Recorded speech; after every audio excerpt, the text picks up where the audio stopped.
We need to talk about it. Project 2025. What is it? Who wrote it? Where did it come from? The entire far-right blueprint is 920 pages and 30 chapters. You're not going to read all that. I don't expect you to. And if you haven't even heard of Project 2025, that's okay too. But you do need to know what's in it because it's pretty terrifying. Think a playbook for Handmaid's Tale, essentially turning the US into Gilead. I've looked for some good, easy explanations of Project 2025, and there really aren't that many. This is going to be the most comprehensive and simple explanation of 2025 that you're going to get.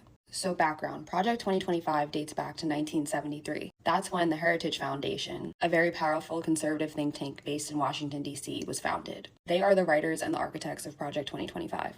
And their main mission and goal is to move America to a more far-right Christian nationalist state. They originally came to prominence when they wrote their first manifesto in 1981 titled A Mandate for Leadership. And get this, those very same policies were the ones that were used and implemented in the Reagan administration. Seriously, around 60% of the 2,000 proposals written in the manifesto were implemented by Reagan. So now they're back again with a new edition, and this new edition is known as Project 2025. And it's supposed to provide guidance for the Don or whoever becomes the next Republican president. And these 900 pages and 30 chapters were written by professors, doctors, scientists, lawyers, scholars on each subject. And they've divided Project 2025 into 4 main pillars. The first is policy, which is this big book. The second is personnel. They're creating this huge conservative database, think LinkedIn, but for DJT loyalists. The third pillar is training. They set up this online educational system called the Presidential Administration Academy, where they teach their views and ideology in a course. And the fourth is called Playbook, which is an action game designed for how they're going to get everything done. Now let's get into some of the very concerning things on their wish list for DJT's second term. Starting off strong on pages 450 to 503, they're calling for a complete ban on abortions. Not very shocking. Page 319, they're saying the Department of Education should be eliminated.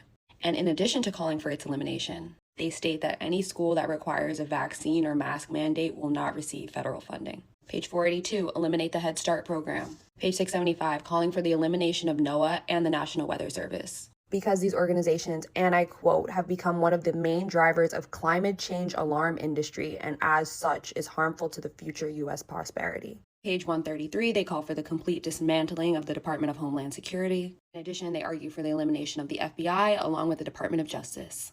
Page 5, they call for a complete ban on corn, writing that corn should be outlawed, the people who produce and distribute it should be imprisoned, and anyone else who participates or facilitates it should be registered.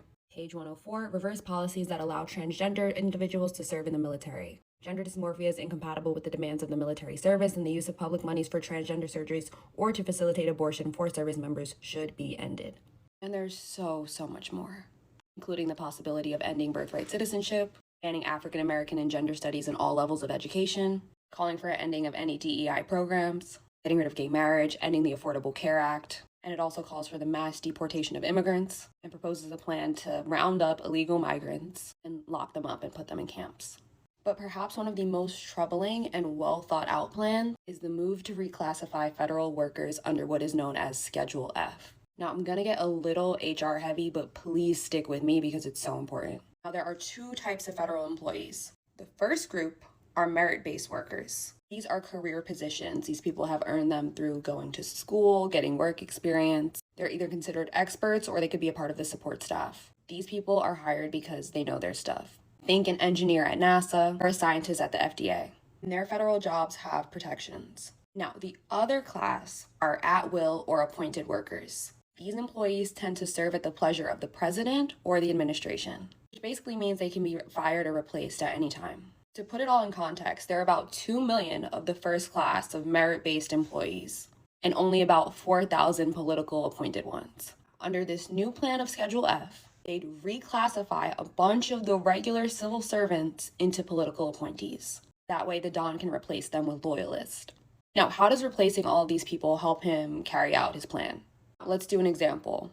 Under Schedule F, DJT could take a scientist at the FDA, fire him, and then replace him with, let's say, a scientist who wouldn't give clearance to birth control or the abortion pill, therefore making it illegal and inaccessible without having to go through the courts, without having to go through Congress. By the way, they specifically lay this out in the plan in the 900 pages. Now, remember what I said about the whole conservative LinkedIn? That's the database they're going to use to fill these positions. A bunch of unqualified loyalists. And in October of 2020, actually, DJT tried to do this. He tried to implement Schedule F. He signed it into order, but then he lost in November. And the whole thing was pretty much a secret, but Biden then immediately repealed it. But if he wins this time, they say it'll be one of the first acts of his presidency. Now, the Don has come out and said he doesn't know anything about this Project 2025 and has been trying to distance himself from it. But at least 26 authors and people who are associated with Project 2025 served in his very own administration, including Russ Voigt, John McKinty, Stephen Miller, and many others. Also, his own platform, Agenda 47, just sounds like a SparkNotes version of Project 2025.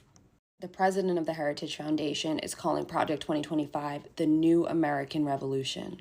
The second DJT term could lead the way.